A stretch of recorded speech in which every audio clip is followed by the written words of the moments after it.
ተናስተልን እንደምን ዋላችሁ ከቀኑ 6 ሰዓት ሆኗል የዛሬው የአራት ማዕዘን የዜና ወጃችን አሁን ጀመረ አባይ ዜናዎችን በቅድሚያ በኢትዮጵያ ውስጥ ተፎካካሪ ፖለቲካ ፓርቲዎች በብዛት የተሻለ አማራጭ ሐሳብ ይዞ ለመቅረብ ሆኖ ጠንካራ ተፎካካሪ ፓርቲ ለመሆን ተጽዕኖ እየፈጠረባቸው እንደሚገኝ የፖለቲካ ፓርቲ አመራሮች ተናገሩ በሰሜን ናይጄሪያ በቦኮ ሃራም ጥቃት ተፈናቀሉ በሺዎች የሚቆጠሩ ነዋሪዎች ወደ ቀያቸው እየተመለሱ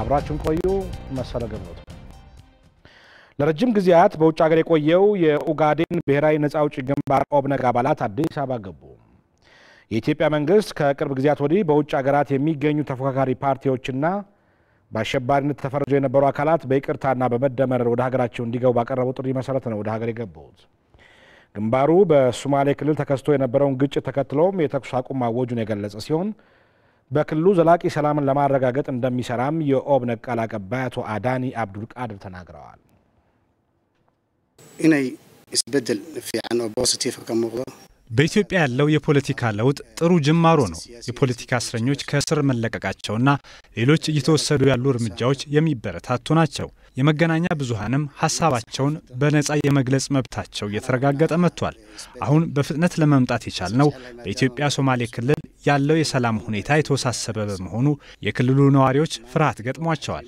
በዚህም ምክንያት ወደ ሌሎች አካባቢዎች እየተሰደዱ ይገኛሉ ይህንን ችግር በዘላቂነት ለመፍታትም ከመንግስት ጎን በመቆም አፋጣኝ መፍትሄ ለመስጠት ነው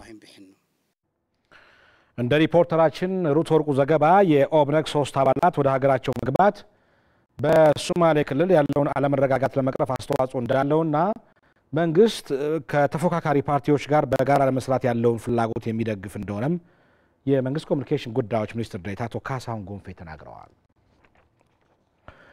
በኢትዮጵያ ውስጥ ተፎካካሪ ፖለቲካ ፓርቲዎች መብዛት የተሻለ አማራጭ ሐሳብን ይዞ ለመቅረብም ሆነ ጠንካራ ተፎካካሪ ፓርቲ ለመሆን ተጽዕኖ እየፈጠረባቸው እንደሚገኝ የፖለቲካ ፓርቲ አመራሮች ተናገሩ መንግስት በበኩሉ የፓርቲዎች መበራከት ለመድብለ ፓርቲው ስርዓቱ መጠናከር ለሚያደርገው ድጋፍ ፈታኝ እየሆነ መምጣቱን ገልጸዋል በቀለ ተመስገን በኢትዮጵያ 62 የሚሆኑ የፖለቲካ ፓርቲዎች በምርጫ ቦርድ ዕውቅና የተሰጣቸው ሲሆን 42 የሚሆኑት ክልላዊና 20 የሚሆኑት ደግሞ ሀገር አቀፍ የፖለቲካ ፓርቲዎች መሆናቸውን የኢትዮጵያ ብሔራዊ ምርጫ ቦርድ መረጃ ያመለክታል እነዚህ የፖለቲካ ፓርቲዎች በሀገሪቱ የሐሳብ ብዛነት እንዲንሸራሸር የየራሳቸው የፖለቲካ ርዕዮተ ዓለም ያላቸው ናቸው ይሁን እንጂ በሀገሪቱ ፓርላማ ላይ ያላቸው ተሳትፎ ከጊዜ ወደ ጊዜ እየቀነሰ መጥቶ አሁን ላይ ያንድ የፖለቲካ ፓርቲ ፓርላማ መሆን መቻሉ ነው የሚጠቀሰው ለዚህም እንደ ምክንያት የሚቀርበው በሀገሪቱ ያሉ የፖለቲካ ፓርቲዎች መብዛት የፈጠረው የመራጭ ድምጽ መከፋፈል የሚፈለገውን መስፈርት አሟልቶ ለመገኘት አለመቻሉ ነው የሚገለጸው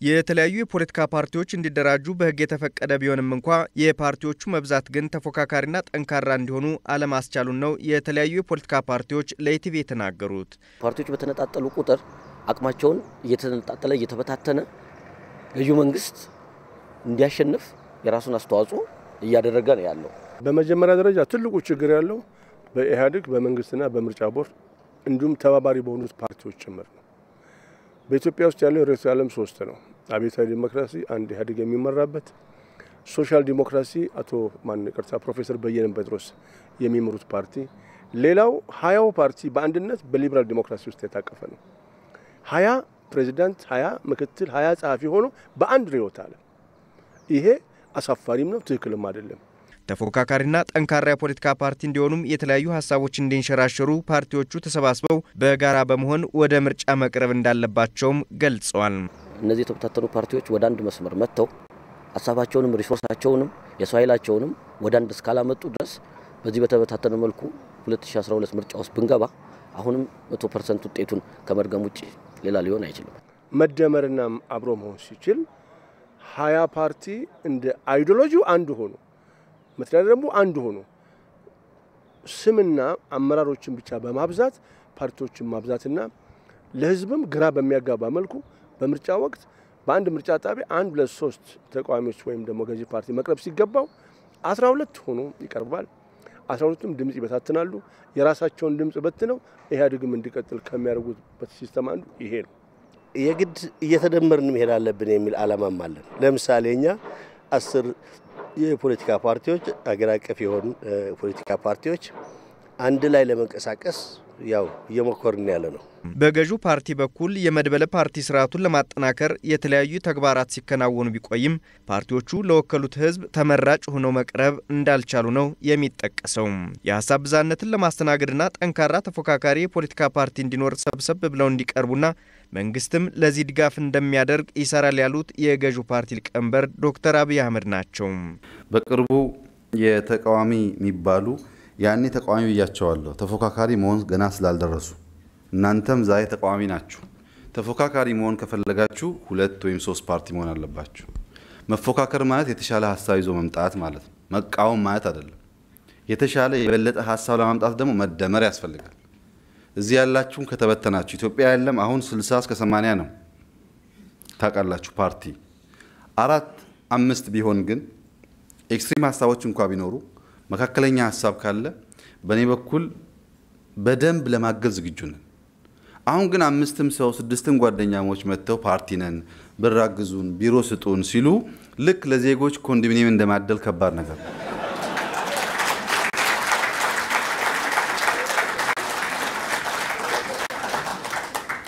ሰብሰብ ብለን ተፎካካሪ እንሁን ሐሳብ እና መነጭ እንሁን እንዲኮ ብለዋል ብሎ የሚጨነቅ መንግስት ይኖር። መንግስት እናንተም ከሆናችሁ በዋዛ ፈዛዛ የሚታለፍ እንዳይሆን ለመፎካከር የሚያበቃ ቁመና እንያዝ። በሀገሪቱ ያሉ የፖለቲካ ፓርቲዎች በአብዛኛው ተመሳሳይ የፖለቲካ ፕሮግራም ያላቸው በመሆኑ በጋራ ተደራጅተው መንቀሳቀስ እንዳለባቸውም ተገልጿል። ተመልካቾቻችን በዚህ ጉዳይ ላይ ወደ በኋላ ላይ እንግዳ ይዘን የምንቀርብ ይሆናልና ጉዳዩን የምናብራራ ይሆናል።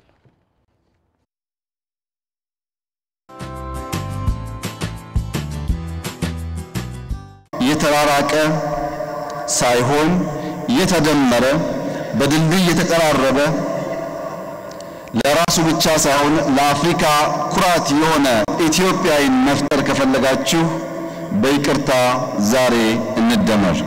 ቀና ልቦና፣ ቀና አስተሳሰብ፣ አመስጋኝነት፣ በፍቅር መሸነፍ፣ ትልቅነት በዝቅታ ውስጥ እንዳለ ማመን በሁላችን ውስጥ የሆነ እንደሆነ ስንደመር ትልቅ እንሆናለን።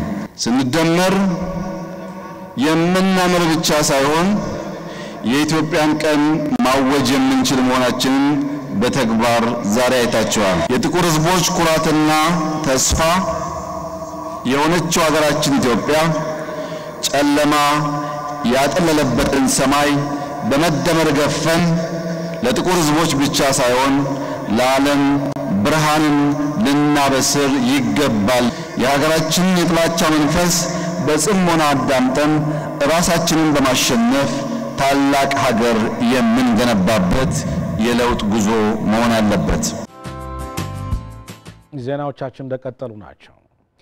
በዳውሮ ዞን የሰላምና ጸጥታ እንዲሁም የልማት የመልካም አስተዳደር ጉዳዮች ላይ ያተኮረ የህዝብ ምክክር መድረክ በመካሄድ ላይ ነው።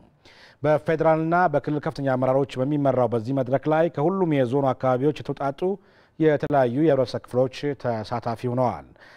ተሳታፊዎቹ ከልማት ከመልካም አስተዳደርና ከፍትህ ጋር የተያያዙ በርካታ ጥያቄዎችን አንስተዋል።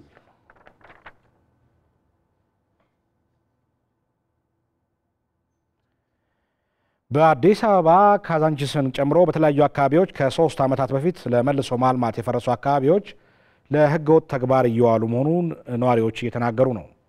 የአዲስ አበባ የመሬት ልማትና ከተማ ማደስ ኤጀንሲ ለመልሶ ማልማት የሚውሉ ቦታዎች ሲፈርሱ ከአስተዳደሩ አቅም ጋር ያለመጣጠን ችግር መኖሩን አረጋግጠዋል። ሐምራዊት ብርሃኑ በመልሶ ማልማት የተያዙ ስፍራዎች 186 ሄክታር ስፋት እንዳላቸው መረጃዎች ይጠቁማሉ። ልደታ፣ ቂርቆስ፣ አዲስ ከተማና አራዳ ክፍለ ከተሞች ለመልሶ ማልማት የተዘጋጁ ስፍራዎች ናቸው። አሁን የሚገኘው መሃል ካዛንቺስ ላይ ነው። ይህ ታሪካዊ ስፍራ ከ4 ዓመታት በፊት ለመልሶ ማልማት በሚል ብዙ ግንባታዎች እንዲፈርስበት ሆኗል።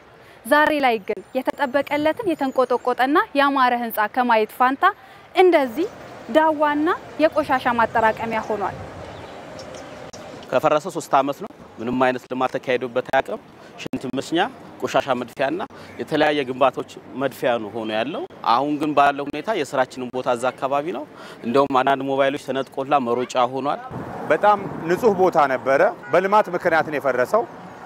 ልማቱን እንደግፈዋለን። የሞተ ውሻ ይጣላል፣ ቆሻሻ ይጣላል፣ አፈር ይደፋል። እየጠበቁ ጨለማን እንትን እያሉ ሞሳ እየነጠቁ ስልካችን እየነጠቁ ስለሆነ ይሄን እንድታጠር እንፈልጋለን።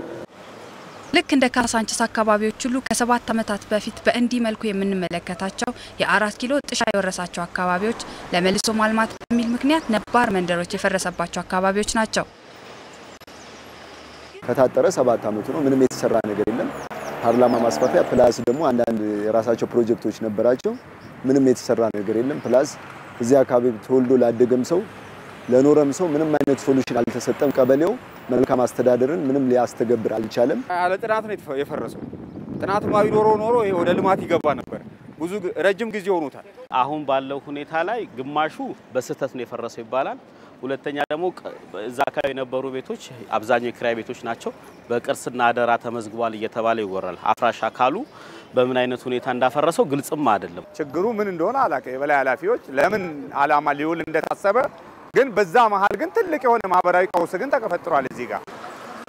በ4 ኪሎ አካባቢዎች በልማቱ ምክንያት የተነሱ ነዋሪዎች ራሳቸውን ከፀሐይና ከብርድ ለመከላከል በእሪ በከንቱ ድልድይ ስር በሚያሳዝን መልኩ ለችግር ተጋልጠው ይገኛሉ።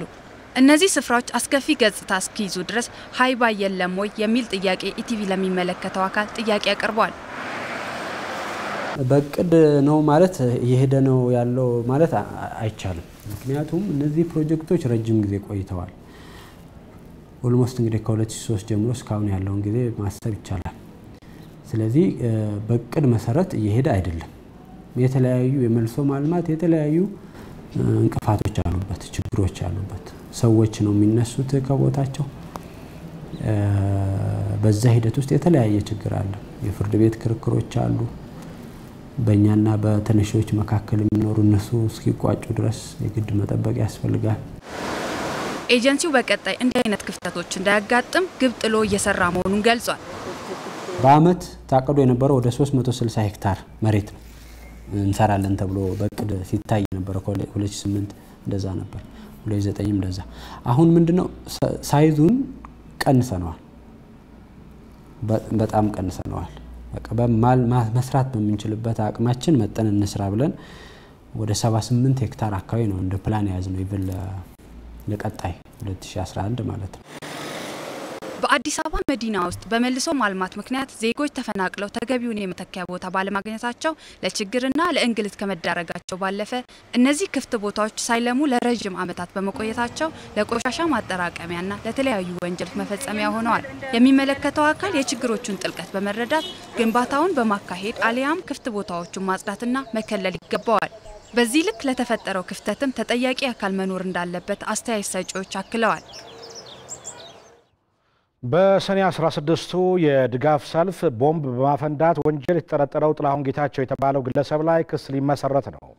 እንደ ፖሊስ የምርመራ መዝገብ ግለሰቡ በእለቱ ቦምቡን በማፈነዳበት ወቅት ትከሻው ላይ ጉዳት ደርሷል። ከዚህ ጋር በተያያዘ ቦምቡ በማፈንዳት ወንጀል የተጠረጠሩ ግለሰቦችን በተሽከርካሪ ጭኖ ከሰልፉ ሲወጣ ነበር በሚል ወንጀል የተጠረጠረው ብርሃኑ ጃፋርም በተባለው ግለሰብ ላይ አቃቤ ሕግ ክስ ሊመሰረትበት ነው። ይህ ተጠርጣሪ ቦምቡን ካፈነዳው ግለሰብ ጋር ግንኙነት እንዳለውና የፈነዳውንም ቦምብ የሰጠው እርሱ እንደሆነም በፖሊስ የምርመራ መዝገብ ላይ ተጠቅሷል። የፌዴራል ፖሊስ ኮሚሽን የምርመራ ቡድን በተጠርጣሪዎቹ ላይ ሲያካሂዱት የነበረው ምርመራ አጠናቀው መዝገቡን ለአቃቤ ሕግ አስረክበዋል። አቃቤ ሕግ ለፌዴራል የመጀመሪያ ፍርድ ቤት ተረኛ ችሎት የወንጀል ሕጉን በመጥቀስ ክስ ለመመስረት የ15 ቀን ተጨማሪ ጊዜ ጠይቀዋል። ተጠርጣሪዎች በበኩላቸው የዋስትና መብት እንዲከበርላቸው ጠይቀዋል። ችሎቱ የዋስትና ጥያቄውን ውድቅ በማድረግ ክስ ለመመስረት 7 ቀን ፈቅዷል። በሌላ በኩል በዚሁ በሰኔ 16 የድጋፍ ሰልፍ በደረሰው የቦምብ ጥቃት በቸልተኝነት ወንጀል የተጠረጠሩት እነ ምክትል ኮሚሽነር ግርማ ካሳን ጨምሮ 11 የፖሊስ አመራሮች በዋስ ቢለቀቁ አንቃወምም ብሏል አቃቤ ሕግ። ችሎቱ የተጠርጣሪዎችን የገቢ መጠን መረጃ ተቀብሎ የዋስትና ጥያቄው ላይ ውሳኔ ለመስጠት ለነገ ነሐሴ 8 ቀን ተለዋጭ ቀጠሮ ይዟል። የሀገር መከላከያ ሰራዊት በጅግጅጋ ከተማ ተከስቶ የነበረውን ሁከትና ብጥብጥ ለማረጋጋት ከገባ በኋላ አንጻራዊ ሰላም ቢኖርም አሁንም ስጋት እንዳለባቸው የከተማዋ ነዋሪዎች እየተናገሩ ነው። መንግስት ዘላቂ የሰላም ዋስትና እንዲሰጣቸውም ጠይቀዋል። ዮሐንስ ፍሳ በኢትዮጵያ ሶማሌ ክልል መቀመጫ በሆነችው ጅግጅጋ ከተማ ከቀናት በፊት የተከሰተው ሁከትና ብጥብጥ እስካሁን ቁጥሩ በውል ያልታወቀ የዜጎች ህይወት ህልፈት ምክንያትም ሆኗል። ቀላል የማይባሉት ላይም የድብደባና ተያያዥ የሰብአዊ መብት ጥሰቶችን ተጋላጭ እንዲሆኑ አድርጓቸዋል። የሃይማኖት ተቋማት፣ ፋብሪካዎች፣ ሆቴሎች፣ ባንኮች፣ የተለያዩ ሸቀጣ ሸቀጥ መሸጫ ሱቆችና የግለሰብ መኖሪያ ቤቶችም ተዘርፈዋል፣ ጉዳትም ደርሶባቸዋል። ብዙ ችግር ውስጥ ገባን። በመኪኖች በሁሉም በመኪኖች በሙሉ ሁሉ ተሰባበረ። የቃይ ያለ ውስጥ ሁሉም የህዝብ ተፈትነው ወሰደ። ያ ብዙ ችግር ገባን። 80 ሚሊዮን እስከ 100 ሚሊዮን ድረስ ነበረ የካፒታሉ። የቃል ደግሞ የግቢ ሙሉ ነበረ። ህዝብ በየበተነው ወሰደ። በካሽ ወሰደ። የዶክመንት በሙሉ ሁሉም ወሰደ። አንተ ራሱ ታያለ ብዙ ጉዳት አለ። አያ ደግሞ ግብር ከፋይ ነበረ። በየወር 300,000 ብር 400,000 ብር በየወር ገቢ አድርገው ነበረ። የሀገር መከላከያ ሰራዊት ከተማው ውስጥ ገብቶ ጸጥታ ማስከበር ከጀመረበት ቀን አንስቶ ግን አንጻራዊ ሰላምና መረጋጋት ቢኖርም አሁንም ስጋት እንዳለባቸው ነዋሪዎች ይናገራሉ። ከዚህ በኋላ መከላከያ ሰራዊትም ይሁን የፌደራል ፖሊስ የማረጋጋት ስራውን ሰርቶ ሊወጣ ይችላል። አሁንም ባለው ሁኔታ ጸብና አንዳንድ ነገሮች ላይታዩ ይችላሉ። የወደፊት የመኖር እዚህ ሀገር ላይ የመኖር ዋስትናችን ምንድነው? አሁን የዋስትና ጥያቄ ነው። ይሄ ኦሬዲ እንደምታየው ወድሟል። ስቶሪ ባዶ ሆኗል። ሌሎች ንብረቶችም ወድመዋል። አሁን እያሳሰበን ያለው እኛ ሩዝ ምናምን ይሄ ፓስታ መምጣቱ አይደለም። እኛ በቀጣይነት የመኖር ዋስትናችንን ነው እየጠየቅን ያለ ነው። አሁንም መከላከያ መግባቱ ትልቅ እፎይታ ሰጥቶናል። ግን ህዝቡ ደግሞ አሁንም አልተረጋጋም። አሁንም ህዝቡ ቤት ንብረት የለው ቤቱን እየጣላ የማሄድ ነገር አለ። ስለዚህ እነዚህ ነገሮች መንግስት አካባቢ ምንም ችግር የለም እንደዚህ ያለ ነገሮች እንሰራለን እናስተካክለን የሚል ነገር ለህዝቡ ኢንፎርም መደረግ አለበት። ምክንያቱም መረጋጋት አለበት። አሁንም አልተረጋጋም። ይሄ ነገር ወሳኝነት አለው። ህዝቡ ካለ ነው ሁሉ ነገር የሚኖረው። በየቤተ ክርስቲያኑ ብትሄድ በየአብያተ ቤተ ክርስቲያኑ ብትሄድ በጣም ብዙ ክፉ ችግሮች በኢትዮጵያ ታሪክ ተደርገው የማይታወቁ ነገሮች ሆነዋል። አሁን ያለፈው አልፏል። ነገር ግን ህዝቡ እየደነገጠ ነው። ከተማ ለቆ እየወጣ ነው። ምንድነው የመኖር ህልውና የለንም እኛ። አሁንም ተረጋጋ የሚባለው መከላከያ ከገባ ጀምሮ ሰው የመውጣት የመግባት ትንሽ የመተናፈስ ነገር አግኝቷል። ግን ነገ ሙሉ ሰላማችን እንዴት ነው የምንኖረው? ለኛ ትልቁ የሚያሳስበው ግን እንደ ሀገር እንደ ዜጋ ነገ አገሬ ነው ብዬ ለዚች ሀገር አንዳች አስተዋጽኦ ማድረግ እንችላለን ብሎ ሰው እምነት ኑሮት በዚህ ክልል ላይ ለመስራት ለመለወጥ ለማልማት ምን አይነት ዋስትና አለ? መንግስት የችግሩን መነሻ በአግባቡ መርምሮ ዘላቂ መፍትሄ እንዲሰጣቸውም ነዋሪዎቹ ጠይቀዋል። ብዙ አመት የኖረ ሰው አለ። ያ ከመኖር አንጻር መሄጃ የሌለው ምንድነው? ከመንግስት ነው የሚጠበቀው። ይሄን መንግስትን መፍትሄ ማምጣት አለበት። ዘላቂ ሆነ መፍትሄ ማምጣት አለበት። ከመንግስት አንድ መፍትሄ እንፈልጋለን። ይሄ መንግስትን የማይፈልግ በአገራችን ላይ በአሁን ሰዓት ያለውን ሰላም የማይፈልግ ኃይል ነው እየተንቀሳቀሰ ያለው እና እዚህ ላይ አንድ ውሳኔ እንዲሰጠን ነው የምንፈልገው። ጧት ሲነሳ ወዴት ነው ስትለው ከቤተ ክርስቲያን ወደ ቤት ነው የሚለው። በቃ ሌላ አማራጭ የለውም። የስራ ሁላ ህሊናው ተመቷል። ይህን መንግስት አስቸኳይ ለዚህ ህብረተሰብ መልስ መስጠት አለበት። የጅግጅጋ ከተማ የጸጥታ ሁኔታ በአንጻራዊነት የተረጋጋ ሲሆን መጠነኛ የንግድና የትራንስፖርት እንቅስቃሴዎችም ጀምረዋል። ይሁንና አሁንም ቢሆን አንዳንዶች በስጋት ከተማዋን ለቀው ሲወጡ ተመልክተናል። ለኢቲቪ ዮሐንስ ፍሳ ጅግጅጋ። የኢትዮጵያ የሃይማኖት ተቋማት ጉባኤ የበላይ ጠባቂ አባቶች በኢትዮጵያ ሶማሌ ክልል የተፈጠረውን ግጭትና ግጭቱን ተከትሎ የተፈጠሩ ውድመቶችን አወገዙ። የእምነት መሪዎቹ በኢትዮጵያ ሶማሌ ክልል የተፈጠረው ግጭት ሃይማኖታዊ መልክ እንዲይዝ በማሰብ የሚሰሩ ስራዎችን ህዝቡ በመንቃት ሊከላከላቸው ይገባል ብለዋል። የእምነት አባቶቹን መግለጫ የተከታተለው ሪፖርተራችን ብሩክ ተስፋዬ ተጨማሪ መረጃ ሊሰጠን እዚህ አጠገብ ይገኛል። እንደማልክ ብሩክ እንደምንላል መሰለ። ዛሬ እንግዲህ የሃይማኖት አባቶች መግለጫ መስጠታቸውን እየገለጽ ነው የነበረውና ምንድነው በዋነኝነት ያነሷቸው ነጥቦች ምንድናቸው? እንግዲህ በዋናነት ያነሷቸው ነገሮች በኢትዮጵያ ሶማሌ ክልል የተፈጠረው ግጭት እንዲሁም ደግሞ ግጭቱን ተከትሎ የደረሰው ውድመት ተገቢ አይደለም፣ የሚወገዝ ድርጊት ነው። ይህ ከህግም ከሞራልም ከእምነትም ጭምር ጋር የሚጻረር ድርጊት ነው በማለት ነው ያወጋዙት። ሌላኛው ርዕሰ ወይንም ደግሞ ሌላኛው ነጥባቸው የነበረው በአንዳንድ አካባቢዎች ያሉ ህገወጥ ድርጊቶች አሉ ወይንም ደግሞ የህግ የበላይነትን ያለማክበር እንቅስቃሴዎች አሉ። በዚህ ዙሪያ መንግስት የበኩሉን ኃላፊነት ሊወጣ ይገባል ብለዋል። በተለይ የእምነት አባቶቹ ትልቅ ትኩረት ሰጥተው የሰጡት ሃይማኖታዊ ይዘት ያለው በማስመሰል በህብረተሰቡ መካከል ቀድሞ ቤተክርስቲያን ማቃጠል እዚህ የእምነት ተቋማትን በማቃጠል በህብረተሰቡ መካከል የነበረውን ጠንካራ አንድነት በመካከላቸው ውስጥ መጠራጠር እንዲፈጠር የእምነት ግጭት እንዲፈጠር የማድረግ አጀንዳ ስለሆነ ይህንን ህብረተሰቡ እንዲሁም ደግሞ ሁሉም የእምነት ተቋማቱ አማኝ ጥንቃቄ አድርጎ ተገንዝቦ ሊከላከለው ይገባል ብለዋል። በተለይም እንግዲህ በእስልምናና በክርስትና እምነቶች መካከል ነው ልዩነትን ለመፍጠር እየተደረገ ያለው። በዘር በብሔር በተለያየ መልኩ ልዩነትን በመፍጠር ግጭት እንዲፈጠር የተደረጉ ሙከራዎች አሉ። እነዛ ሙከራዎች አልሳካ ስላሏቸው ነው ወደ ሃይማኖታዊ ይዘት ያለው የግጭት አቅጣጫ ለማዞር እየሞከሩ ያሉት የሚል ሐሳብን ያነሱት። በተለይም በእስልምናና በክርስትና መካከል የእምነት አባቶቹ እንዳነሱት እስከዛሬ ህብረተሰቡ ሲኖር በመከባበር በመተዛዘን እንዲሁም ደግሞ በደስታም በሐዘንም አብሮ በጋራ በመሆን በመተሳሰብ ነው የቆየው። ይህንን የነበረ ቀደመ እሴትን ለማደፍረስ ሲባል የተለያዩ ድርጊቶች እየተፈጠሩ ነው። እስልምናና ክርስትና በማህበራዊ ግንኙነት በተለይ ክርስትናና እስልምና እምነት ተከታዮች ከስጋ ውጭ የሚለየን የለም በሚል ጭምር ነው ያነሱት። እንግዲህ በስጋ ላይ ያችንች የምትለየን እንጂ ከዛ ውጭ በሐዘን በደስታ አብረን የምንኖር ሰዎች ነን። ይህንን ድርጊት በእጅጉ እናወግዘዋለን ብለዋል። ከዚህ በተጨማሪ ግን መንግስት ከእምነት አስተምሯቸው ጋር በማያያዝ ፈጣሪም ፍጡርን ሲፈጥር በጎ ነገር ካደረገ ለጽድቅ መጥፎ ነገር ካደረገ ያው ቅጣት እንዲጠብቀው ነውና መንግስትም ብዙ ማባበል የለበትም ከዚህ በላይ የንጹሃን መጎዳት የንጹሃን መፈናቀል መቆም አለበት የሚልን አስተያየት ሰጥተዋል። ስለዚህ እርምጃ መውሰድ አለበት። እምነቶችም የሚያዙት ወይንም ደግሞ የሚሉት ይህንን ነው። መንግስት ማስፈጸም መቻል አለበት። የእምነት አባቶች ስራ ሌላ ነው፣ የመንግስት ኃላፊነት ሌላ ነው። ህገወጥ የሆኑ ድርጊቶች ሲፈጸሙ ንጹሃን ሲበደሉ ዜጎች ሲፈናቀሉ ግን መንግስት አፋጣኝና ዘላቂ መፍትሄ መስጠት አለበት።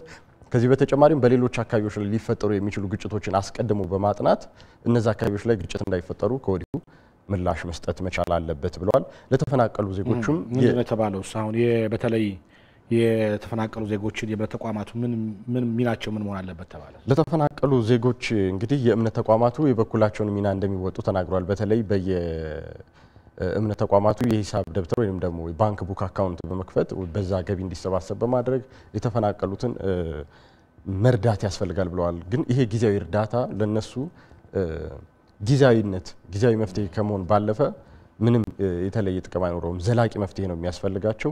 ወደ ነበሩባቸው አካባቢዎች እንዲመለሱ እንደ ኢትዮጵያዊነታቸው እንደ ኢትዮጵያዊነት አንድ ሰው በየትኛውም አካባቢ ተንቀሳቅሶ የመኖር የመስራት የማደግ መብት እንዳለው ሁሉ እነዚህ ነገሮች መከበር አለባቸው። እነዚህ ጥያቄዎች ሲመለሱ ነው ዘላቂ መፍትሄ የሚመጣው የሚል ምላሽን ሰጥተዋል። ከዚህ በተጨማሪ ለወጣቱም በማስተዋል ቢራመድ የሚልን ሀሳብ ሰጥተዋል። በተለይ በአንዳንድ አካባቢ የተፈጠሩ ግጭቶችን መነሻ በማድረግ በማህበራዊ ድረገጾች የሚናፈሱ ወሬዎችን መነሻ ተደርጎ ስለሆነ ግጭቶች የተፈጠሩት በማስተዋል አሁን የተፈጠሩ የለውጥ ስርዓቶች ለመናገር ለመወያየት በግልጽ ሀሳብን ለማንሸራሸር የሚመቹ ናቸው። ይህ ሆኖ እያለ ግን በአመጽ ወይንም ደግሞ ባልተገባ ሁኔታ የሰው ህይወት የሚጠፋበት ንብረት የሚወድምበት አካሄድ እንዲቆም በማስተዋል መንቀሳቀስ ያስፈልጋል ብለዋል። ሌሎችም ተጨማሪ መረጃዎች ይኖራሉ። በምሽቱ የዜና ውጃችን የምንመለስባቸው ይሆናል። አመሰግናለሁ ብሩክ ለሰጠው ማብራሪያ። አመሰግናለሁ መሰለ።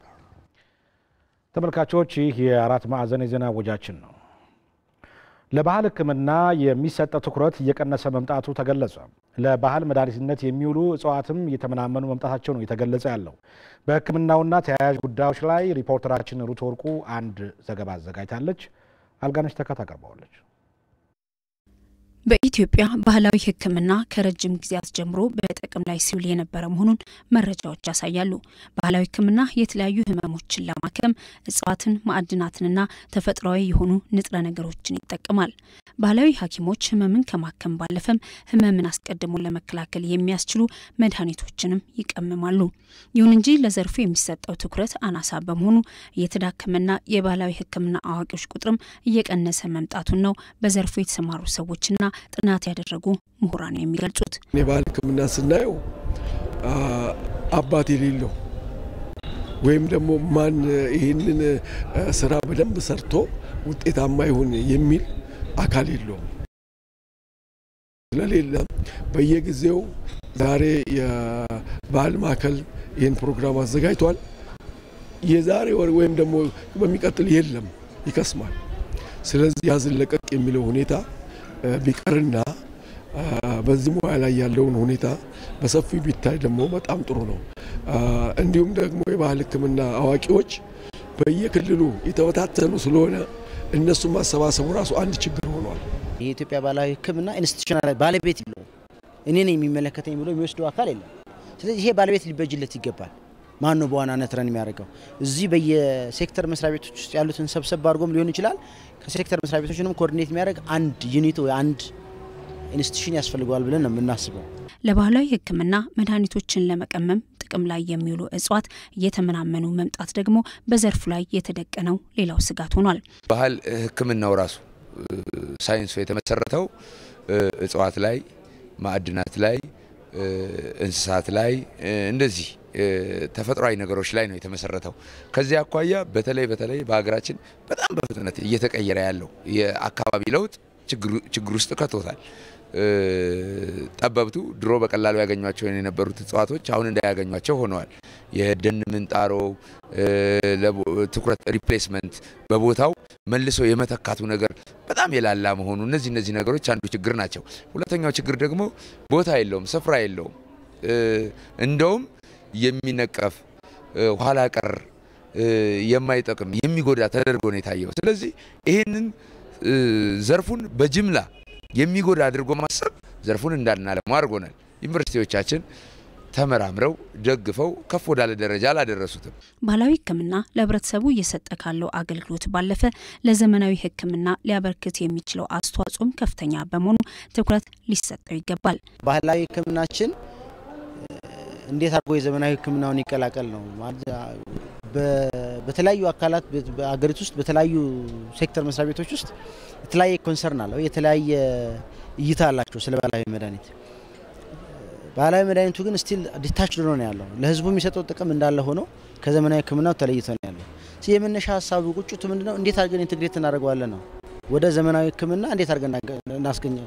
አሁን ቅድም ምሳሌ በጠቀስኳቸው ሀገራት ውስጥ ተጠቃሚዎቹ ወይ ደግሞ ታካሚ የምንላቸው አክሰሱ አላቸው፣ ለሁለቱም እኩል እድል አላቸው። አንድ ጤና ተቋም ሲሄዱ ለሀገሪቱ ባህላዊ ሕክምናና ለዘመናዊ ሕክምና እኩል እድል አላቸው። ኢትዮጵያ ውስጥ ምን ላይ ያለው ምንድነው የሚመስለው? ምንድነው እንደዛ እንዳይሆን ያደረገው? የሆድና ጀርባ ሆኖ መሄዳቸው ከምን የመጣ ነው?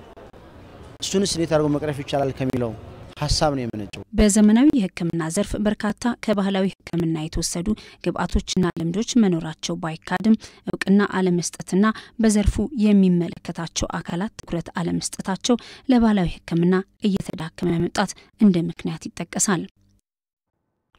ከባህል ሕክምና ጋር ተያይዞ በማልዳው የጤና ይስጥልኝ ዝግጅታችን ስቱዲዮ ተገኝተው ማብራሪያ የሰጡን የኢትዮጵያ ሕብረተሰብ ጤና ኢንስቲትዩት የባህላዊና ዘመናዊ ዳይሬክቶሬት ዳይሬክተር አቶ አሸነፍ ታደለ ለባህል ሕክምናው የተሰጠ ያለው ትኩረት አነስተኛ ነው በሚለው ሐሳብ ይስማማሉ። ሕክምናውን ለማሳደግ የባህል ሕክምና አዋቂዎችን የማደራጀትና የመደገፍ ስራ እየተሰራ መሆኑን ገልጸው እጽዋቱ መመናመን ደግሞ የተለያዩ ምክንያቶችን አስቀምጠዋል። እጽዋቶች ላይ አሁን የተጋረጠው ሰው ሰራሽ በሆኑ ተፈጥሮ በሆኑ አደጋዎች እጽዋቶች እየጠፉ ነው። ከኢንቨስትመንት ጋር ከተለያዩ ትልልቅ የልማት ፕሮጀክቶች ጋር በተያያዘ እጽዋቶች እንግዲህ ቁጥራቸው ከጊዜ ወደ ጊዜ እየቀነሰ ይገኛል። በቀጣይ ለባህል ሕክምናውም ሆነ ለዘመናዊ ሕክምናው ግብአት የሚሆኑ እጽዋትን የመጠበቅ ስራ ይሰራልም ነው ያሉት ኃላፊው። እነዚህ የሚመለከታቸውን አካላት በማሰባሰብ እጽዋቶቹ ለረጅም ጊዜ ተጠብቀው የሚቆዩበትን ጥናት ነው የሚያካሄደው። በተለይ ብዛ ህይወት ከሚባለው ኢንስቲትዩት ጋር እጽዋቶችን የመጠበቅ ስራ በተለያዩ አካባቢዎች ስለሚሰራ አሁን በአገሪቱ ያለው በተለያዩ አካባቢዎች ላይ እነዚህን እጽዋቶች ጄኔቲክ ሪሶርሳቸውን የመጠበቅ በተለያዩ ቦታዎች ላይ የመትከል ስራዎችን ከነሱ ጋር በትብብር እየሰራን እንገኛለን። የጤና ጥበቃ ሚኒስቴር መረጃ እንደሚያሳየው በሰዓት ከ300 በላይ ሰዎች በህጋዊ መልኩ ለከፍተኛ ሕክምናዎች ወደ ውጭ ሀገር ይጓዛሉ። ይህንን ከፍተኛ ወጪና እንግልት ያስቀራል የተባለለት የወሎ ቴርሸሪ ኬር ሆስፒታልና የማስተማሪያ ማዕከል ከ6 ዓመታት መዘግየት በኋላ ግንባታው ተጀምሯል። የቀድሞው አሰሪ ቦርድ ዲዛይን ማዘግየትና ከህብረተሰቡ የተሰበሰበውን የገንዘብና የአይነት አስተዋጽኦ መጠን አለማሳወቅ በህብረተሰቡ ላይ ቅሬታ እየፈጠረ ነው። ራሂል ፍሬ በዚህ ጉዳይ ያጠናቀረችው ዘገባ አለ። በሀገራችን ታክመን በሀገራችን እንዳን በሚል መሪ ሐሳብ ተወጥኖ በህብረተሰቡ ሙሉ ድጋፍ ሊገነባ የነበረው የወሎ ተሪሸሪ ወይንም ለሕክምና ማዕከል ግንባታ መዘግየቱና በመረጃዎች ግልጽ አለመሆን የአሉባልታዎች መፈጠር በህብረተሰቡ ላይ ቅሬታ ማሳደሩን በኢቲቪ ዜና መዘገባችን ይታወቃል። ዝርዝር ግን ቅድም እንዳልኩሽ የተዋጣ ገንዘብ ምን ያህል ስራው እንደተጀመረ ለምን እንደተሰጠ ለምን እንደዘገየ በምን አይነት አግባብ ይሄደ እንዳለ ለምን እንደሚዘገይ ሁሉ ምንም የተሰጠ መረጃ የለም። በሚዲያም ይሁን በምንም አይነት በስብሰባም ይሁን የተገለጸ ነገር ባለመኖሩ ነው ህዝቡ አሁን ትልቅ ከፍተኛ ቅሬታ ውስጥ የገባው። በወቅቱ ለቀረበው የህብረተሰቡ ቅሬታ ምላሽ የሰጠው ግንባታውን በባለቤትነት እያከናወነ የሚገኘው የወሎ ዩኒቨርሲቲ ሰው ሰራሽ በሆኑ ችግሮች የዲዛይን መጓተት አብይ ምክንያት እንደሆነ መግለጹም ይታወሳል። በአጭር ጊዜ ውስጥ ሊሰጡን መስከረም ላይ ነበር ያን ጊዜ ተባባልነው። እስከ መስከረም ያለቀለት ዲዛይን ሊሰጡን ተነጋገርን። አመቱን ሙሉ 2009 አንድ አመት ሙሉ ቆይተን ከነዚህ መካከል አንዷ ዲዛይን አለቀች። አሁን እየተገነባች G+2 አካባቢ ደርሳለች። በሱ ጀመር በዚህ ስንጀምር በአንደርግራጁዌት ዶርሚተሪ ስንጀምር ህዝቡ ደግሞ የሚፈልገው ሆስፒታሉ ነው። ሆስፒታሉ የታለ ተባለ። ሆስፒታል አላለቀም ዲዛይኑ። በኮንሴፕት ደረጃ ይሄ ነው ኮንሴፕቹዋል እንትኑ ዲዛይኑ ይሄ ነው። ይሄ ዲዛይን ስላለ ይሄ የታላለ ይህን ምላሽ ተከትሎ በፌደራልና ክልል ከፍተኛ አመራሮችና በህብረተሰቡ ርብርብ የዲዛይን ችግሩ ተፈቶ ሆስፒታሉን መገንባት የሚቻልበት ሁኔታ መፈጠሩ ነው ዩኒቨርሲቲው ለኢቲቪ ዜና ያስታወቀው። ሆኖም አሁንም ከዲዛይን ባሻገር የህብረተሰቡ ጥያቄ የነበረው ከህብረተሰቡ በስጦታና በልዩ ልዩ መንገዶች የተሰበሰበ ገንዘብና የግንባታ ቁሳቁሶች አይነት እና መጠን እንዲገለጽና በሁለት ቀጠና የተቋቋመው አሰሪ ኮሚቴ ሙሉ ኃላፊነቱን ግንባታውን ያከናወነ ለሚገኘው ወሎ ዩኒቨርሲቲ እንዲያስረክብ ቢጠየቅም ተግባራዊ ሊሆን አልቻለም። ኮንፊውዥን አለ። ወሎ ዩኒቨርሲቲ ይባላል፣ በዛ አሰሪ ቦርድ አለ። እነሱ አንዳንዴ የሰበሰቡት ብር የተደረሰ እኛ የምናውቀው ነገር የለም። እንደ ዩኒቨርሲቲው የተወሰነ ነገር ተዋይተናል። ምንድነው የተወሰነው? አሁን ያኛው አሰሪ ቦርዱ ራሱ ቢሮ ኦዲት ተደርጎ ለክልሉ የሚያስገባበትን ሁኔታ መጀመር አለበት። ብሩን የተሰበሰበውን ብር ለህዝብ ግልጽ ያደርግ። ስንት ተሰበሰበ ስንት ተጠቀሙ የሚለው አሰሪ ቦርዱ አድርጎ በክልሉ ላይ ኦፊስ የአገልግሎቱን እንዲያቋርጥ መንግስት ይሄንን በኃላፊነት ወስዶ የተጀመረውን ከ94 ጀምሮ የሚሰራውን መንግስት ይሰራል። በክልሉና በአዲስ አበባ በሁለት ቀጠና የተቋቋመው የወሎ ተሪሸሪ ፕሮጀክት ጽፈት ቤት ከህብረተሰቡና ድርጅቶች የሚሰበሰበውን ገንዘብና የቁሳቁስ ድጋፍ የመሰብሰብና የማስተዳደር ኃላፊነት ያለው ነው። ሆኖም የምስራቅ አማራው አስተባባሪ ሆነው የደሴ ፕሮጀክት ጽፈት ቤት የተሰበሰበውን ገንዘብ መጠን እንደማያውቅ ይገልጻል። ቶምቦላ ሎተሪ ቲኬት አለ፣ የብር ኖት መሰብሰቢያም አለ። እሱን መበተን እንደገና ማሰባሰብ ከህዝብ የሚዋጣ ብር አለ። እሱን ምስራቅ አማራን ይሄ ይሰበስብ ነበር። ዋናው ፕሮጀክት ደግሞ ምዕራብ አማራን እና አዲስ አበባን ጭምር ደቡብን ጭምር ይሰራ ነበር። የምስራቅ አማራው በየጊዜው የተሰበሰበ ወደ ዋናው ፕሮጀክት ጽፈት ቤት ነው ፈሳስ የሚደረገው። ዛሬ 10,000 ከተሰበሰበ ቶሎውን እናስገባው እዛ ነው። ዋናው ቋቱ የሚታወቀው እዛ ነው። የጤና ጥበቃ ሚኒስቴር መረጃ እንደሚያሳየው በአመት ከ300 በላይ ሰዎች በህጋዊ መልኩ ለከፍተኛ ህክምናዎች ወደ ውጭ ሀገራት ይጓዛሉ። ይህንን እንግልትና ከፍተኛ ወጪ ያስቀራል የተባለለት የወሎ ተሪሸሪ ኬር ሆስፒታልና የማስተማሪያ ማዕከል በልዩ ልዩ ችግሮች 6 አመታት ተቆጥረዋል። ለኢቲቪ ከደሴ ለተጠናቀረው ዘገባ ራሂል ፍሬው። ተመልካቾች በዚህ ዜና ላይ ለተጨማሪ ማብራሪያ ወደ በኋላ ላይ እንግዳ ይዘን የምንቀርብ ይሆናል። በቱኒዚያ ያሉ አሳ አጥማጆች የስደተኞችን ፈተና በየጊዜው ይመለከታሉ። ከዚህም አልፎ በየጊዜው የስደተኞችን ህይወት ከባህር የማዳን ስራ ይሰራሉ። ቲአርቲ ያነጋገረው አንድ አሳ አስጋሪ በአንድ ቀን የ900 ስደተኞችን ህይወት መታደጉን ገልጿል። እስካሁን 400 ስደተኞችንም መቅበሩን ነው የሚናገረው። እየው መጎስ በዚህ ጉዳይ ያጠናቀረው ዘገባ አለ። በቱኒዚያ የባህር ዳርቻ ከተማ በሆነችው ዛሪሲስ የሚኖሩ አሳ አስጋሪዎች በየዕለቱ የስደተኞችን ስቃይ ፊት ለፊት ይመለከታሉ። ከዛም አልፎ እነሱም በዚሁ ጉዳይ ይፈተናሉ። አሳ አስጋሪዎቹ በተለያየ ምክንያት ከባህሩ ጋር የሚጋፈጡ በመቶዎች የሚቆጠሩ ስደተኞችን ህይወት ያተርፋሉ። አስክሬኖችንም ከባህር ወደ ምድር በማውጣት አመታትን አስቆጥረዋል። عملية الإنقاذ ማንም ሰዎችን ለማዳን ግድ ሲያጣ ሰዎችን የማትረፍ ስራ እንሰራለን። ይህንንም የምንሰራው ማንም አዞን አይደለም። በዚህ ህገወጥ የሰዎች ዝውውር ላይ የሊቢያ ሚሊሻዎች የሚሳተፉ ሲሆን በፕላስቲክ ጀልባዎች ስደተኞችን በማጨቅ ባህሩን እንዲያቋርጡ ያስገድዳሉ። ሚዛናቸውን የሳቱ ጀልባዎች ደግሞ ወደ ባህሩ ሲሰምጡ በርካታ ስደተኞች ህይወታቸውን ለማትረፍ ከባህሩ ጋር ይጋፈጣሉ። እና ይህንን እውነት የዛሬ አስጋሪዎች በየወቅቱ ይመለከታሉ። ስደተኞችንም ለመታደግ ይጥራሉ። በአንድ ወቅት በአንድ ቀን 900 ሰዎችን ታድገናል። እኔ ብቻ ሳልሆን በዚህ ባህር ላይ የሚሰሩ አሳ አጥማጆች በዛ ቀን 900 ስደተኞችን ለማዳን ጥረን ተሳክቶልናል።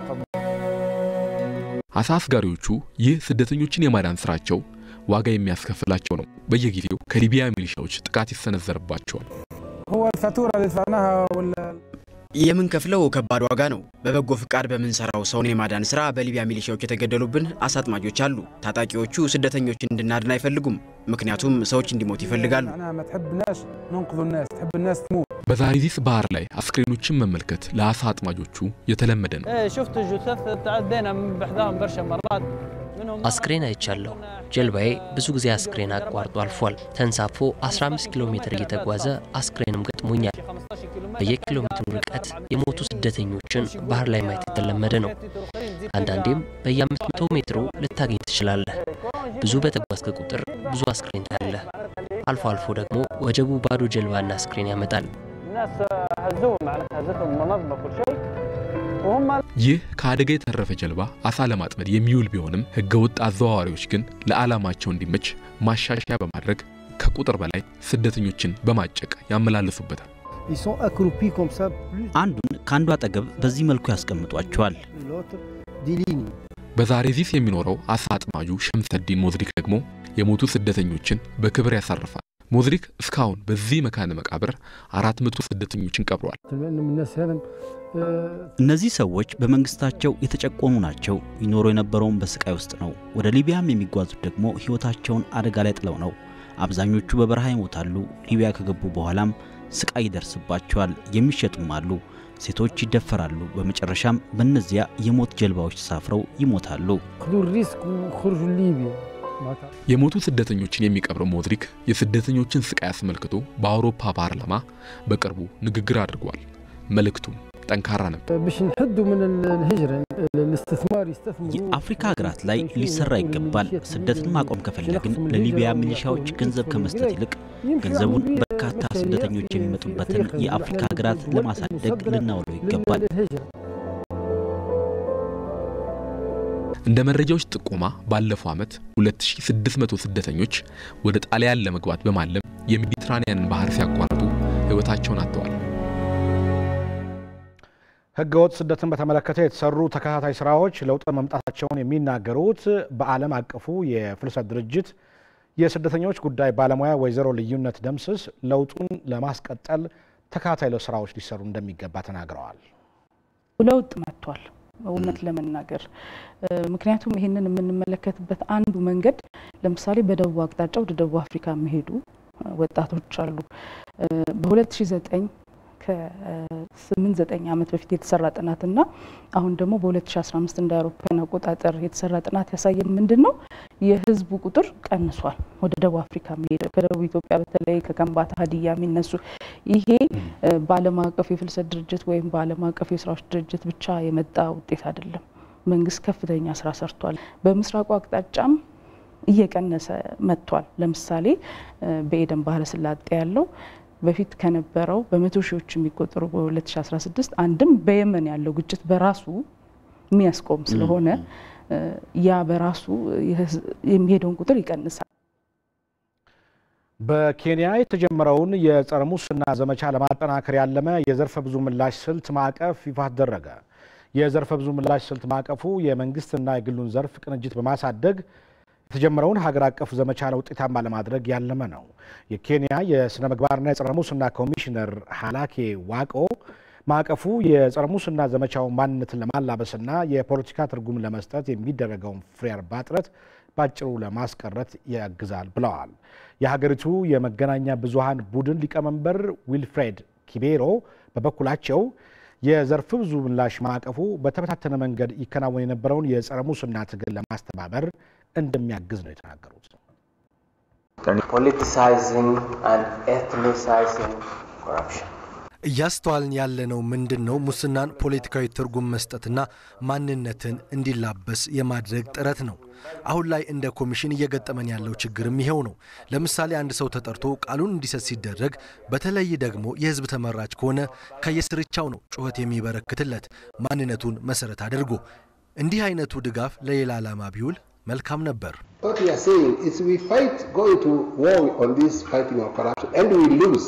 በሙስና ላይ የከፈትነውን ጦርነት ድል ማድረግ ካልቻልን ሀገር አይኖረንም።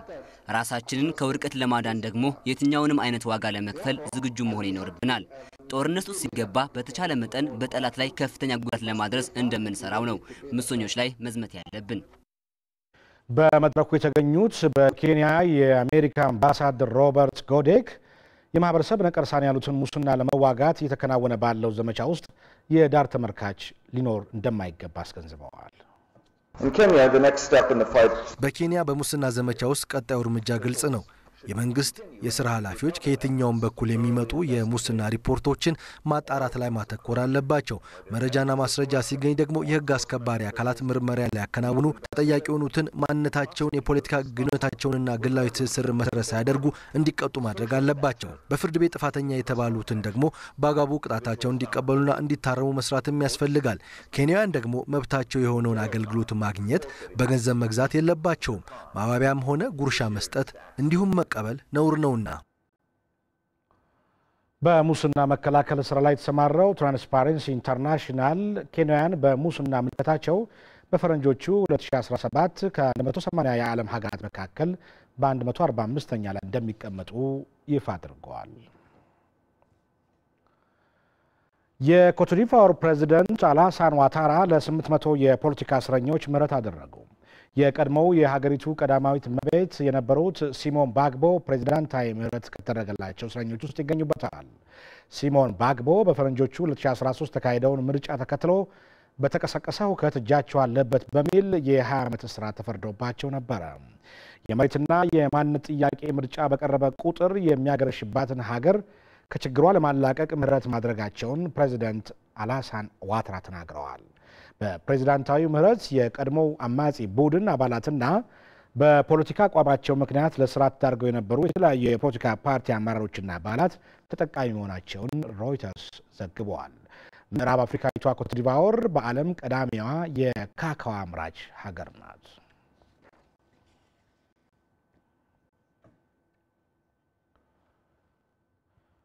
በርካታ የሀገራችንና ዓለም አቀፍ ሞዴሎች ከፋሽን ባሻገር የተለያዩ ስራዎችን ሲሰሩ ይስተዋላሉ። ስማቸውና እውቅናቸውን በመጠቀምም በበርካታ ማህበራዊ ጉዳዮች ላይ በመሳተፍ አስተዋጽኦ ያደርጋሉ። እነዚህ ሞዴሎች ወደ እውቅና ከመምጣታቸው በፊት በርካታ ውጣ ውረዶችን የሚያልፉበት አጋጣሚም አለ። በተለይ ደግሞ ለአፍሪካውያን ሞዴሎች ሁኔታዎች አልጋ ባልጋ እንደማይሆኑ መገመት አያዳግትም። ቢቢሲ በፊንላንድ የሚኖር ሶማሊያዊ ወጣትና የአንዲት ደቡብ አፍሪካዊት ሞዴልን ታሪክ ይዞ ወጥቷል።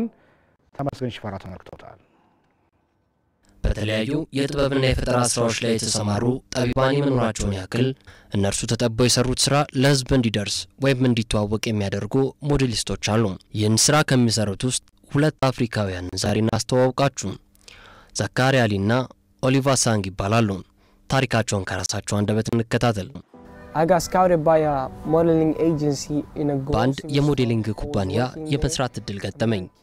የምሰራው ግሮሰሪ ውስጥ ነበር። እናም አንድ የሆነ ሰው ወደ እኔ መጣ። ሁኔታዬን ካስተዋልና ካጤነ በኋላ ለዚህ ሞዴሊንግ ስራ እንደመሆን ነገረኝ። ፈቃደኛ ከሆንክ ከኛ ጋር ስራ ሲልም ግብዣ አቀረበልኝ። ከዛ እኔም ለምን አይሆንም አልኩና እሺ አልኩት። ስሜ ዛካሪያ አሊ ይባላል። 20 ዓመቴ ነው። የምኖረው ፊንላንድ ሄልሲንኪ ውስጥ ነው እና አሁን ሞዴል ነኝ። በቤተሰባችን ውስጥ 10 ልጆች አለን። ወደ ፊንላንድ የመጣ ነው እኔ የ3 ዓመት ህፃን እያለሁ ነው። ቤተሰቦቼና ጓደኞቼ በእኔ በጣም ደስ ይላቸዋል፣ ይኮሩብኛል። ምክንያቱም በፊንላንድ የመጀመሪያው ሶማሊያዊ ሞዴል እኔ ነኝ። የተለያዩ የእርዳታ ፕሮግራሞችን በዚህ ከተማ አዘጋጃለሁ እና የማገኛቸውን አልባሳት እለግሳለሁ። እኔ እርዳታ የሚያስፈልጋቸውን ሰዎች መርዳት በጣም እፈልጋለሁ። ለምሳሌ በእኔ ስራ የሰውን ህይወት ማዳንና ጦርነትን ማስቀረት አልችልም፣ ግን በምችለው አቅም መልካም ነገር ማድረግ ከቻልኩኝ እሱ በቂ ነው። በዚህች ዓለም ብዙ መልካም ለውጦችን እንደማመጣ እርግጠኛ ነኝ። ብቻ 5 ዓመታትን ጠብቁኝ፣ ለውጡን ታዩታላችሁ።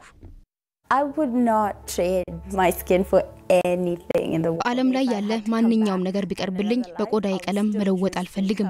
ወደዚህች ምድር ዳግመኛ መምጣት ሁለተኛ እድል ቢኖረኝ እንኳን ጥቁር ሰው ሆኜ ነው መምጣት የምፈልገው።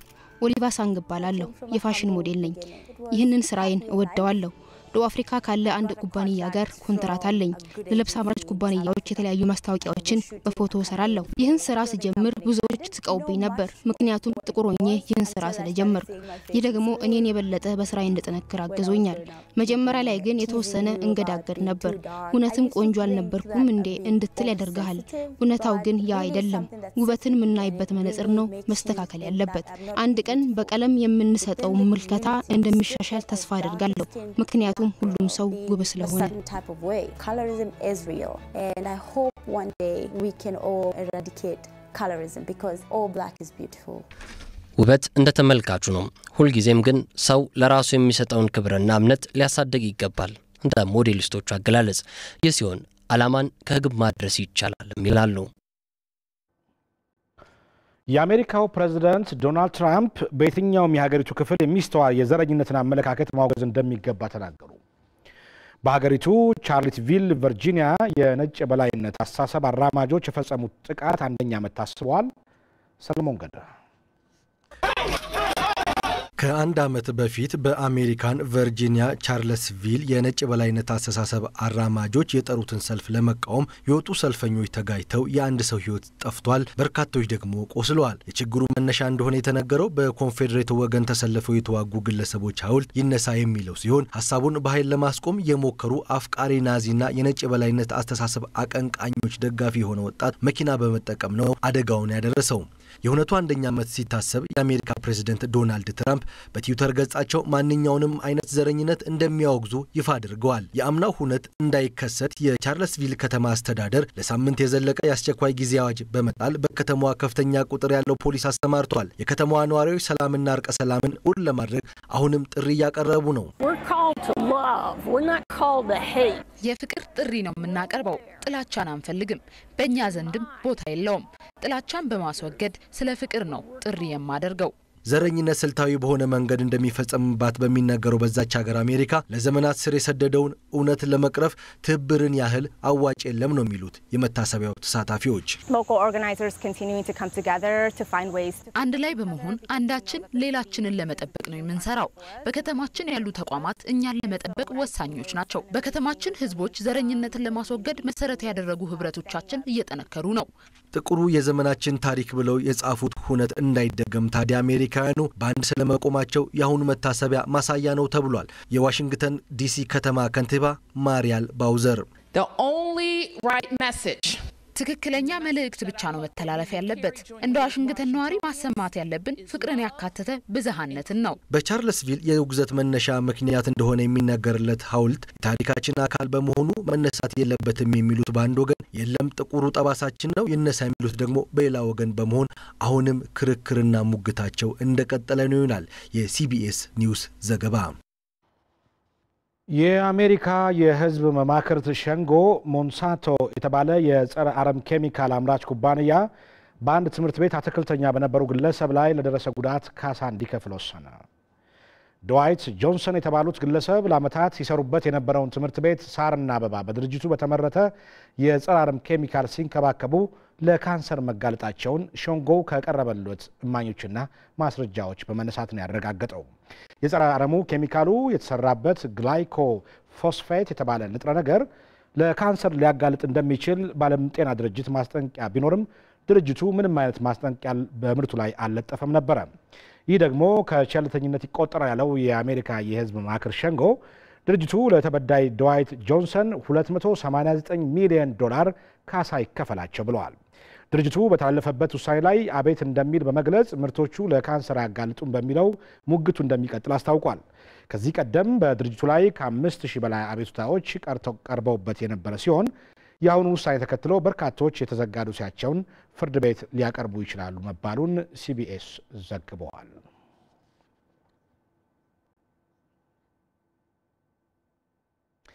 ተመልካቾች የአራት ማዕዘን ዜናችን ይቀጥላል። 7 ሰዓት እንገናኝ። እስከዚያው መልካም ቆይታ ይሁንላችሁ።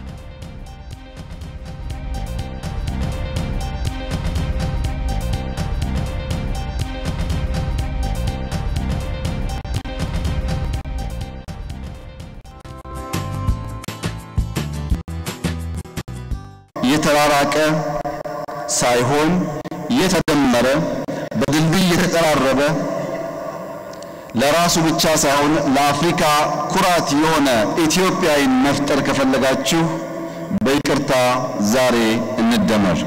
ቀና ልቦና፣ ቀና አስተሳሰብ፣ አመስጋኝነት፣ በፍቅር መሸነፍ፣ ትልቅነት በዝቅታ ውስጥ እንዳለ ማመን በሁላችን ውስጥ የሆነ እንደሆነ ስንደመር ትልቅ እንሆናለን።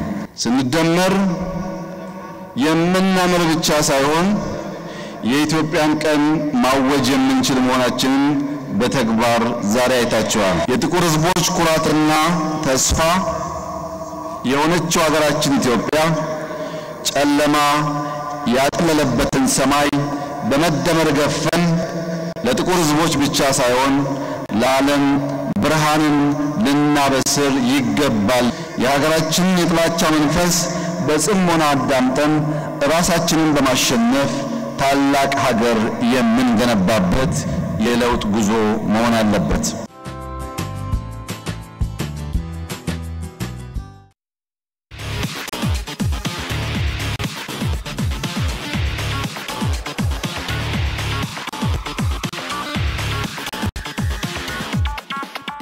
አገሮች ሀብታም በሆኑ ቁጥር ዋናው ሶርሳቸው የታክስ ገቢያቸው ሬቨኒውአቸው ከታክስ ብቻ ነው የሚመጣው። የሞራልም የግዴታን የሚያስከትል ለጋራ ጥቅም የሚዋጣ መዋጮ እንደሆነ ነው። የገቢዎች መሰብሰብ ስንል ሞቲቬትድ ነው ወይ ኢንስቲቱሽናል ኢንፍራስትራክቸሩ ብቻ ሳይሆን ሞቲቬትድ የሆነ ወርክ ፎርስ አለው ወይ? ሰው ኖሮት ተርፎት ኤክሰስ ሆኖ ነው ወጪ የሚያወጣ ከሆነ ከሚያወጣው ላይ ሼር ማድረግ አለበት። ያ የከፈለውን ገንዘብ ግን ኢትዮጵያ ገቢዎችና ጉምሩክ ሲመጣ ትክክለኛ ግብር ከፋይ ብሎ ነው የሚቀበለው። በመጨረሻው አመት ላይ ሂሳብ ተሰርቶ ሲቀርብ በግምት ነው ይህንን አንቀበልም የሂሳብ መዝገቡን ይላል። የሀገር እድገት ሊመጣ አይችልም ብሎ በአስተሳሰብ ከመያዝ አኳያ እስከታች ድረስ ለውጥ በጣም ዝቅተኛ የሆነ ነገር ነው ያለው።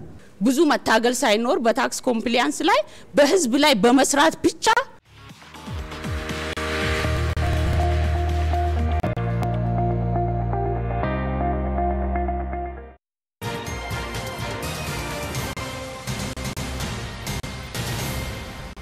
ንብረቴን ዘርፈው ራሱ ደረሰኝ ስጡኝ ስላቸው እናስራሃለን ብለው ወርሰው የራሳቸው የግል ነው የሚያደርገው። ብዙ ብር ለነሱ በየቀኑ ካልከፈሉ እዚያ ሊሰሩ አይችሉም። ድብደባዎች ይደርስብናል። ፖሊስ ማያውቀው ድብደባ። ይሄ ስራ ከክራይ ሰብሳቢነት ጋር በተያያዘ የተቆራኘ ነገር አለው። ስለዚህ ደንብ አስከባሪው ራሱ ህግና ስርዓትን ደንብን ሳያከብር ሌሎች ህገወጦች ናቸው ብሎ እነሱ ላይ እርምጃ መውሰድ ምን ያህል የሞራል ተገቢነት አለ? አጠቃላይ ተቋሙ እንደዛ ነው የሚል ስህተት ነው። ይሄ ጥናት ያጠና ነው እኛ ራሳችን ነው። ሀሳብ ስለቀረብኩ እርግጠኛ መሆን ይችላሉ። 51 በመቶ እኮ ደረሰኝ የለውም። እንዴት ነው የሚያረጋግጡት? እኔ እኮ ነው የምመራው ተቋሙ እኮ በምንድን ነው የሚያረጋግጡት? ማረጋግጦ በደረሰኝ ነው። ደረሰኝ አልተሰጣቸውም። እነዚህ ነጋዴዎች ተቀምጠዋል። ነገር ግን የት እንደገባ ንብረቱ አይታወቅም ነው እያልኩ ያለው። እሺ ስንት ሰው ነው ደረሰኝ ያልወሰድኩም ያለ? 51 በመቶዎቹ ያለ ደረሰኝ ንብረት እንደተወሰደ ይፋ ተደርጓል አብዛኛው። ስለዚህ 51 በመቶ ንብረቱ ከተያዘ በኋላ ደረሰኝ ለመውሰድ አይመጡም። የሚወሰድባቸው ንብረት በትክክል ለመንግስት ገቢ የሆነ መሆኑን በደረሰኝ የማያረጋግጡ ከሆነ ደንብ ማስከበር ራሱ ህገወጥ ነው ማለት አይቻልም። በዛ ላይ አልስማማም።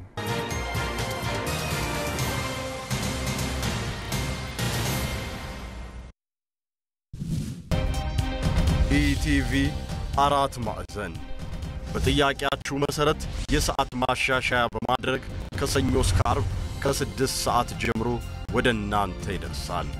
በየዕለቱ በየአቅጣጫው በአራቱ ማዕዘን አዲስ ክስተት፣ አዲስ መረጃ አለ።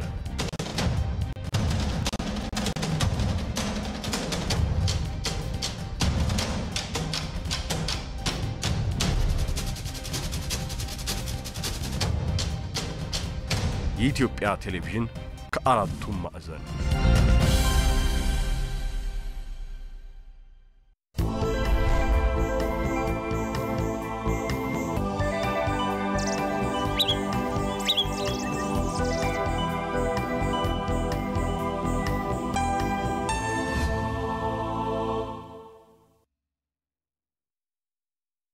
በሪሳይክልም አድርገው በመልሶ በመጠቀምም በጣም ዋጋቸው አነስተኛ የሆኑ ነገሮችን ሀገራቸው ያመርቱና ወደ ሌላ ሀገር ይልኩታል። ካንሰር የሚያስይዙ አይነት በሽታዎች፣ የአእምሮ ህመም፣ የነርቭ ችግር፣ ሴቶች ላይ የወሊድ ችግር፣ የኩላሊት መበላሸት ፌለር፣ የጉበት ህይወት ባላቸው ፍጥረታት ላይ ብዙ ህይወት ላይ የከፋ ችግር ሊያስከትል የሚችል አይነት ነው የሚሆነው። ኮፐር መዳብ የምንለው፣ ብር ሲልቨር የምንለው፣ ወርቅ፣ ፕላቲኒየም፣ ፓላዲየም እና ብዙ አይነት።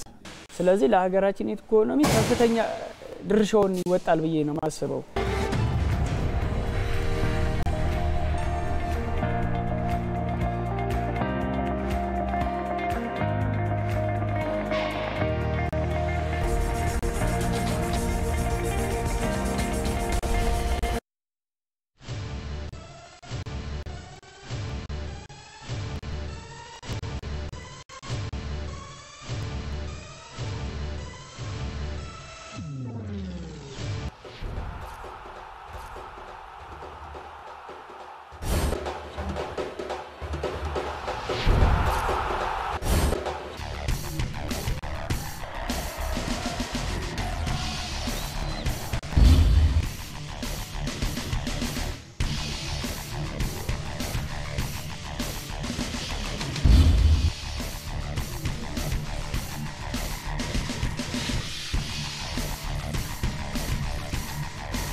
እግር ኳሱ እያደገ ነው።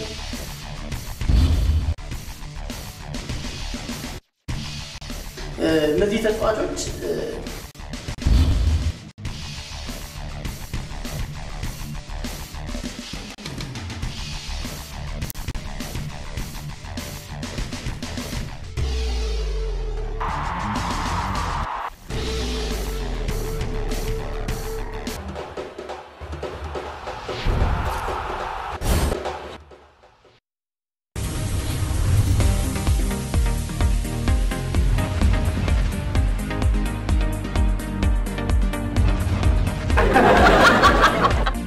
ሰላም ነው ተደመሩ ሲባል ማባዛት ነክቼ ተጨናንቅ ያለው በዙና ሚስቶቼ ያው ዘመድዬን ያው መላመላ ስራዬ ቀልዶ መብላት ነው። በይደ ብላል፣ ጠንቆለ ብላል፣ ጠቆመ ብላል።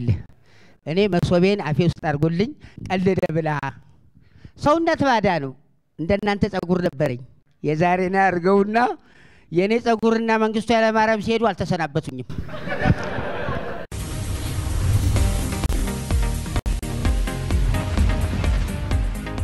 እስከ ዛሬ ድረስ አሪፍ ቺክ እንዳትጠብስ ቆንጆ ገርል ፍሬንድ እንዳይኖር እንደው በቫለንታይን ዴይ በፍቅረኞች ቀን ምድር የድራፍት ብርጭቆ አቅፈ ቻምፒየንስ ሊግ እያየ እንድታመሽ አዚሙን የረጨብህ የጥላት ቀንበር ዛሬ ይሰበራል። አይዞ። እኔ ግን ይገርመኛል አለ አንዱ ዜና እያየ ነው። ጋዜጠኞች ብዙ ጊዜ ዜና ማነቡት ጡረታ ሲወጡ ሱቅ ይከፍታሉ። ግን ለምንድን ነው ሲል እኔ ምን አውቃለሁ ከመስኮት ላይ ላለመጥፋት ይሆናል። አስቸጋሪ ነው በጣም።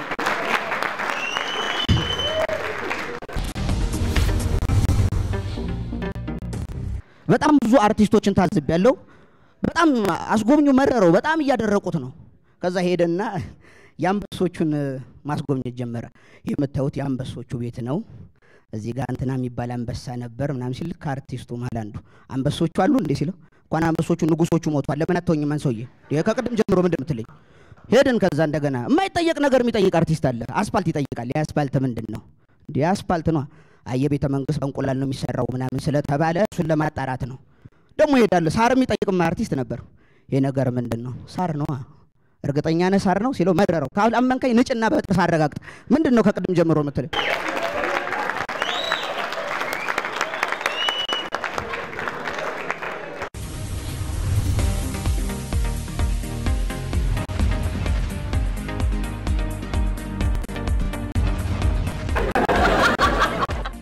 ሜዳ ላይ ላይ የስፖርትና የመዝናኛ ዝግጅት ከምርጥ 32 የሀገራችን ተጫዋቾች በአሁኑ ሰዓት ምርጥ 4 ቀርተዋል።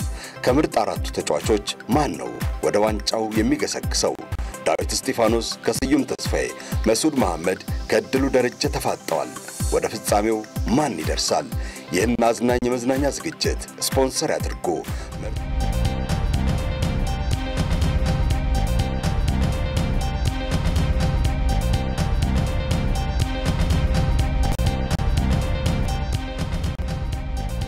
ጥራስትንን በድጋሚ እንደምሏችኋል 7 ሰዓት ሆኗል። ይህ የአራት ማዕዘን የዜና ወጃችን ነው። አበይት ዜናዎችን በድጋሚ የሀገር መከላከያ ሰራዊት በጅግጅጋ ከተማ ተከስቶ የነበረውን ሁከትና ብጥብጥ ለማረጋጋት ከገባ በኋላ አንጻራዊ ሰላም ቢኖርም አሁንም ስጋት እንዳለባቸው የከተማዋ ነዋሪዎች እየተናገሩ ነው።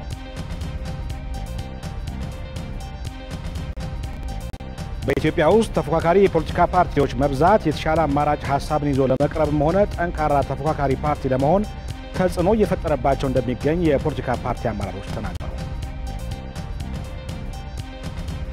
በሰሜን ናይጄሪያ በቦኮ ሐራም ጥቃት የተፈናቀሉ በሺዎች የሚቆጠሩ ነዋሪዎች ወደ ቀያቸው እየተመለሱ ነው።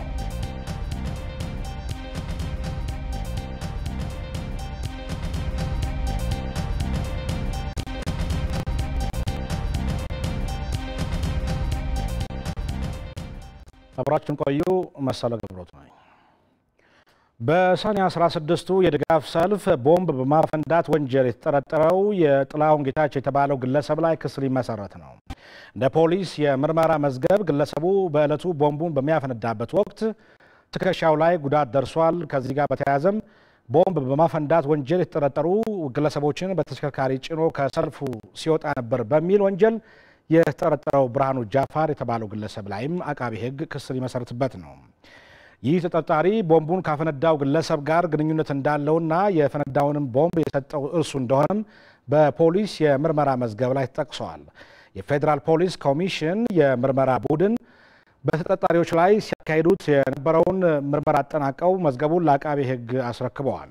አቃቤ ሕግ ለፌዴራል የመጀመሪያ ፍርድ ቤት ተረኛ ችሎት የወንጀል ሕጉን በመጥቀስ ክስ ለመመስረት የ15 ቀን ተጨማሪ ጊዜ ጠይቀዋል። ተጠርጣሪዎች በበኩላቸው የዋስትና መብት እንዲከበርላቸው ጠይቀዋል። ችሎቱ የዋስትና ጥያቄውን ውድቅ በማድረግ ክስ ለመመስረት 7 ቀን ፈቅዷል።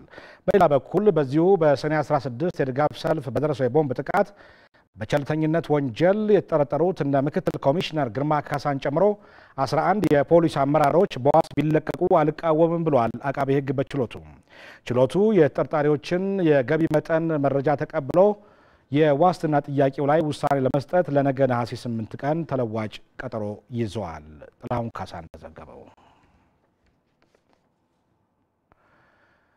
የሀገር መከላከያ ሰራዊት በጅግጅጋ ከተማ ተከስቶ የነበረውን ሁከትና ብጥብጥ ለማረጋጋት ከገባ በኋላ አንጻራዊ ሰላም ቢኖርም አሁንም ግን ስጋት እንዳለባቸው የከተማ ነዋሪዎች እየተናገሩ ነው። መንግስት ዘላቂ የሰላም ዋስትና እንዲሰጣቸውም ጠይቀዋል። ዮሐንስ ፍሳ አነጋግሯቸዋል።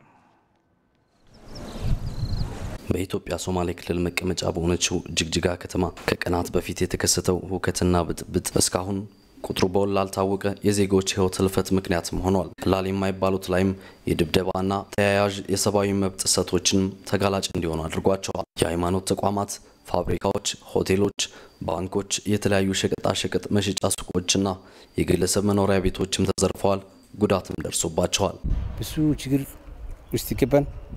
በመኪኖች በሁሉም በመኪኖች በሙሉ ሁሉ ተሰባበረ። የቃይ ያለ ውስጥ ሁሉም የህዝብ ተፈትነው ወሰደ። ያ ብዙ ችግር ገባን። 80 ሚሊዮን እስከ 100 ሚሊዮን ድረስ ነበረ የካፒታሉ። የቃል ደግሞ የግቢ ሙሉ ነበረ። ህዝብ በየተፈትነው ወሰደ። በካሽ ደግሞ ወሰደ። የዶክመንት በሙሉ ሁሉም ወሰደ። አንተ ራስህ ታያለህ። ብዙ ጉዳት አለ። አያ ደግሞ ግብር ከፋይ ነበረ። በየወር 300 ሺህ ብር 400 ሺህ ብር በየወር ገቢ አድርገው ነበረ።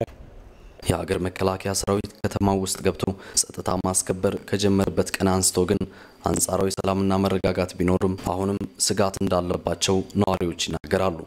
ከዚህ በኋላ መከላከያ ሰራዊትም ይሁን የፌዴራል ፖሊስ የማረጋጋት ስራውን ሰርቶ ሊወጣ ይችላል። አሁንም ባለው ሁኔታ ጸብና አንዳንድ ነገሮች ላይታዩ ይችላሉ።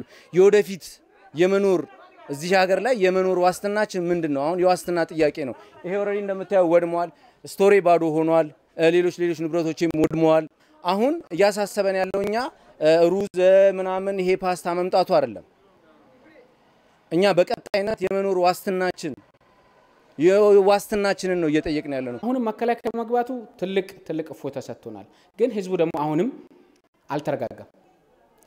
አሁንም ህዝቡ ቤት ንብረቱን ያለው ቤት ንብረት የለው ቤቱን እየጣላ የማሄድ ነገር አለ። ስለዚህ እነዚህ ነገሮች መንግስት አካባቢ ምንም ችግር የለም እንደዚህ ያለ ነገሮች እንሰራለን እናስተካክለን የሚል ነገር ለህዝቡ ኢንፎርም መደረግ አለበት። ምክንያቱም መረጋጋት አለበት። አሁንም አልተረጋጋም። ይሄ ነገር ወሳኝነት አለው። ህዝቡ ካለ ነው ሁሉም ነገር የሚኖረው። በየቤተ ክርስቲያኑ ብትሄድ በየአብያተ ቤተ ክርስቲያኑ ብትሄድ በጣም ብዙ ክፉ ችግሮች በኢትዮጵያ ታሪክ ተደርገው የማይታወቁ ነገሮች ሆነዋል።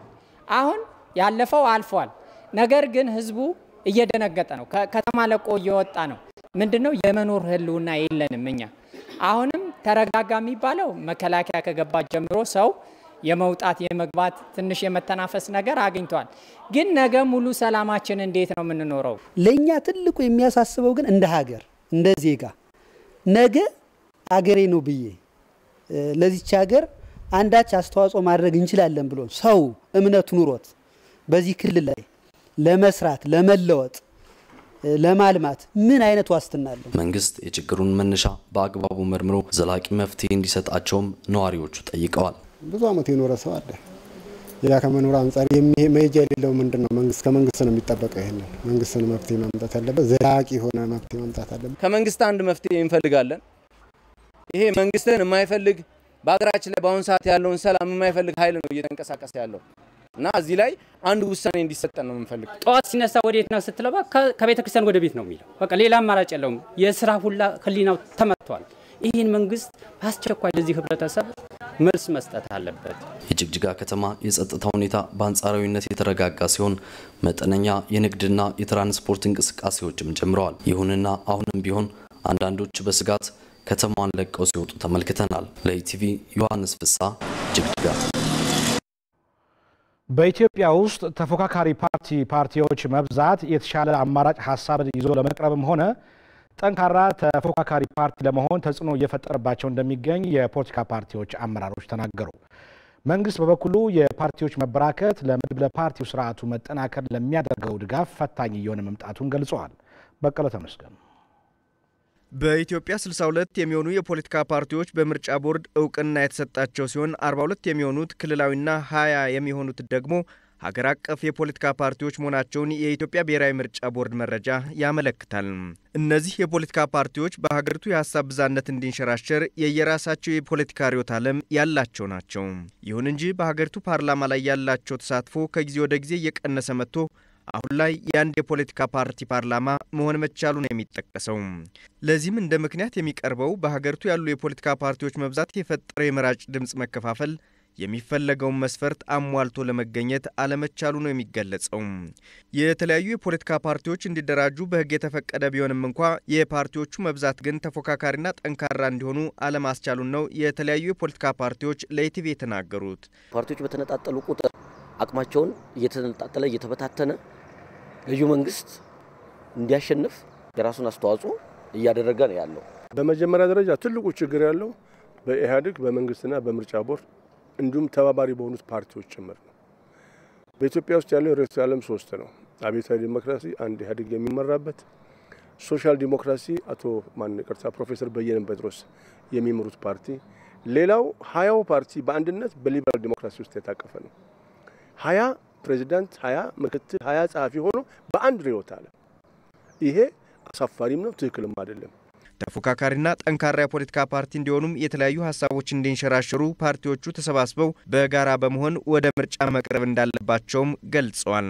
እነዚህ የተበታተኑ ፓርቲዎች ወደ አንድ መስመር መጥተው ሀሳባቸውንም ሪሶርሳቸውንም የሰው ኃይላቸውንም ወደ አንድ እስካላመጡ ድረስ በዚህ በተበታተነ መልኩ 2012 ምርጫ ውስጥ ብንገባ አሁንም 100% ውጤቱን ከመርገም ውጪ ሌላ ሊሆን አይችልም። መደመርና አብሮ መሆን ሲችል 20 ፓርቲ እንደ አይዲዮሎጂው አንድ ሆኖ መተዳደር ደግሞ አንድ ሆኖ ስምና አመራሮችን ብቻ በማብዛት ፓርቲዎችን ማብዛትና ለህዝብም ግራ በሚያጋባ መልኩ በምርጫ ወቅት በአንድ ምርጫ ጣቢያ 1 2 3 ተቃዋሚዎች ወይም ደግሞ ገዢ ፓርቲ መቅረብ ሲገባው 12 ሆኖ ይቀርባል። 12ቱም ድምጽ ይበታትናሉ። የራሳቸውን ድምጽ በትነው ኢህአዴግም እንዲቀጥል ከሚያደርጉበት ሲስተም አንዱ ይሄ ነው።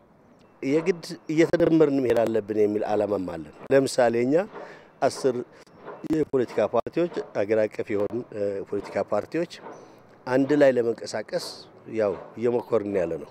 በገዢው ፓርቲ በኩል የመድበለ ፓርቲ ስርዓቱን ለማጠናከር የተለያዩ ተግባራት ሲከናወኑ ቢቆይም ፓርቲዎቹ ለወከሉት ህዝብ ተመራጭ ሆነው መቅረብ እንዳልቻሉ ነው የሚጠቀሰው። የሐሳብ ብዛነትን ለማስተናገድና ጠንካራ ተፎካካሪ የፖለቲካ ፓርቲ እንዲኖር ሰብሰብ ብለው እንዲቀርቡና መንግስትም ለዚህ ድጋፍ እንደሚያደርግ ይሰራል ያሉት የገዢው ፓርቲ ሊቀመንበር ዶክተር አብይ አህመድ ናቸው። በቅርቡ የተቃዋሚ የሚባሉ ያኔ ተቃዋሚ ብያቸዋለሁ ተፎካካሪ መሆን ገና ስላልደረሱ እናንተም ዛሬ ተቃዋሚ ናችሁ። ተፎካካሪ መሆን ከፈለጋችሁ 2 ወይም 3 ፓርቲ መሆን አለባችሁ። መፎካከር ማለት የተሻለ ሐሳብ ይዞ መምጣት ማለት ነው። መቃወም ማለት አይደለም። የተሻለ የበለጠ ሐሳብ ለማምጣት ደግሞ መደመር ያስፈልጋል። እዚህ ያላችሁም ከተበተናችሁ ኢትዮጵያ ያለም አሁን 60 እስከ 80 ነው ታውቃላችሁ ፓርቲ 4 5 ቢሆን ግን ኤክስትሪም ሐሳቦች እንኳን ቢኖሩ መካከለኛ ሐሳብ ካለ በኔ በኩል በደንብ ለማገዝ ዝግጁ ነን። አሁን ግን 5ም ሰው 6ም ጓደኛሞች መተው ፓርቲ ነን ብራግዙን ቢሮ ስጡን ሲሉ ልክ ለዜጎች ኮንዶሚኒየም እንደማደል ከባድ ነገር ነው።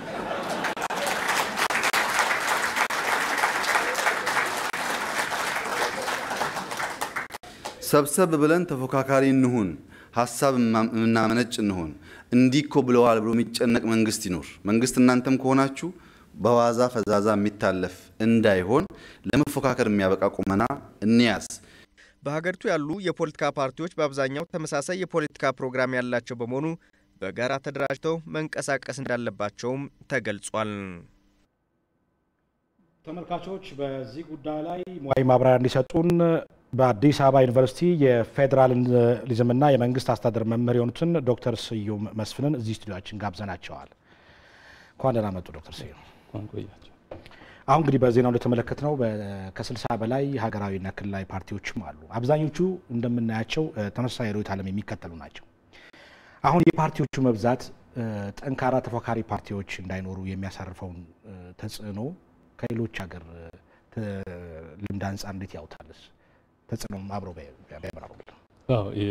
አሁን ያሉት ፓርቲዎች ከ60 በላይ ናቸው። ከዚህ በፊትም ወደ 80 አካባቢ ደርሶ ነበር። እነኚህ የተበታተኑ ፓርቲዎች መኖር በዲሞክራሲ ግንባታ ላይና እንዲሁም ገዢውን ፓርቲ ጠንካራ በሆነ መልኩ ለመፎካከር አቋም እንዳይኖራቸው አድርጓል። ይህም ያደረገበት ምክንያት መብዛታቸው ነው። ግን ለምን በዙ የሚለውን ነገር ማየት አለብን። በመጀመሪያ ደረጃ አንደኛ ያለው የፖለቲካ ስርዓቱ እንዲበዙ የሚያስገድድ ነው።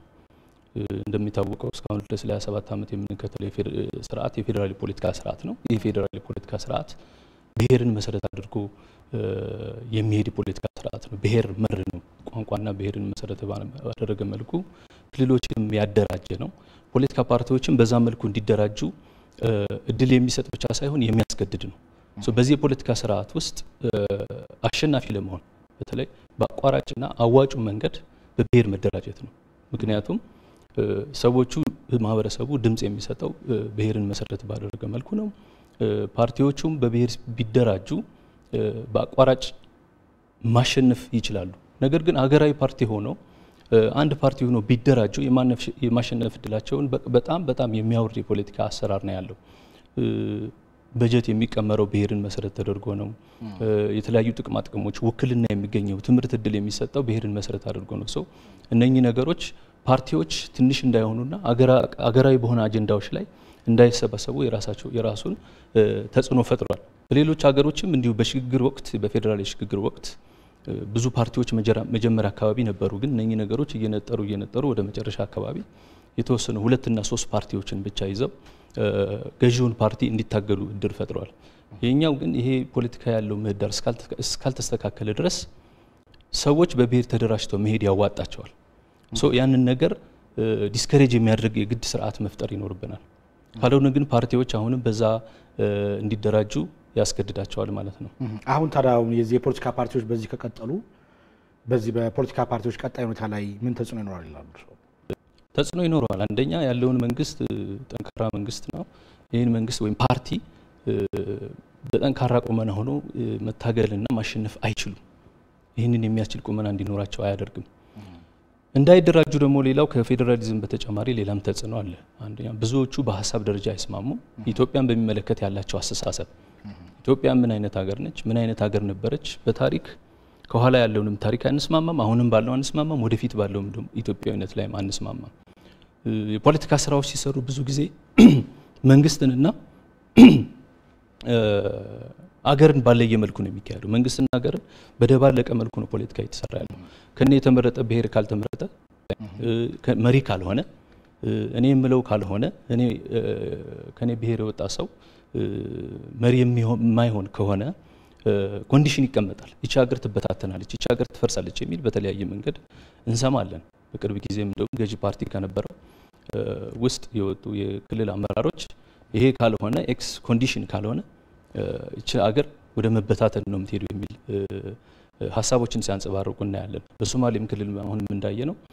በሶማሌ ክልል ውስጥ ያለው መሪ እኔ የምፈልገውን አድርጋለሁ፣ ክልሌ ነው ካልሆነ እገነጠላለሁ በሚል እንዲሁ ችግር ፈጥሮ ነበር። አሁንም መከላከያ ሰራዊቱም የገባው ለዛ ነው። ስለዚህ መጀመሪያ አገራዊ በሆኑ ጉዳዮች መሰረታዊ በሆኑ ጉዳዮች ላይ እስካሁን መስማማት የለም።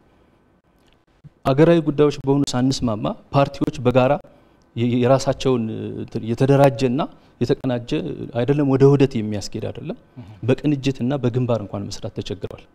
ለዚህ ምሳሌ ኢህአዴግንና ቅንጅትን መውሰድ ይችላል። ኢህአዴግ ለ27 ዓመተ ምህረት እስካሁን 4 ፓርቲና 5 አጋሮች እንደያዘ አንድ ፓርቲ መሆን ተስኖታል። አንደኛ ፓርቲዎች እርስ በርሳቸው አይተማመኑ። በመጥፎ ጊዜም ደግሞ እንዲሁ መሸሸጊያና የመውጫ ኤግዚት ሜካኒዝም እንደ ኢንሹራንስ ሜካኒዝም ነው ፓርቲያቸውን የሚጠቀሙበት። ቅንጅትንም ስናየው ለመዋሃድ የፈጠረበትን ችግር የተከሰተውን ችግር ከዛ በኋላ አይተነዋል። አንድ አይነት አጀንዳ አንድ አይነት ርዕዮተ ዓለም ኖሯቸው በአንድ ላይ መስራት አልቻሉም። ሰው በመሰረተ ሀሳብ ደረጃ በሀገር አጠቃላይ ደረጃ ተስማምተው ከዛ ባለፈው የፖለቲካ ምህዳሩ ላይ የራሳቸውን አጀንዳ የራሳቸውን ፖሊሲ ይዘው መታገል የሚችሉበት አካሄድ ካልመጣ በስተቀር ወይም ከተቃዋሚነት ጠቅላይ ሚኒስትሩም እንደገለጹት ተቃዋሚነት ወደ ተፎካካሪነት መሸጋገር እስካልቻሉ ድረስ ያ አይሆንም። አሁን ባለው ሁኔታ ተቃዋሚነት የሚለው ገላጭ ነው። ጥሩ። አሁን ዶክተር አሁን 2012 ምርጫ እየተቃረበ ይገኛል። እንግዲህ ፖለቲካ ፓርቲዎቹ መንግስት ምን ሊሰሩ ይገባል ይላሉ? ባጭሩ ነው። አንደኛ ይሄ ሽግግር ጥሩ የሽግግር ወቅት ነው። ጥሩ አጋጣሚ አለ። በዚህ ሽግግር ወቅት ውስጥ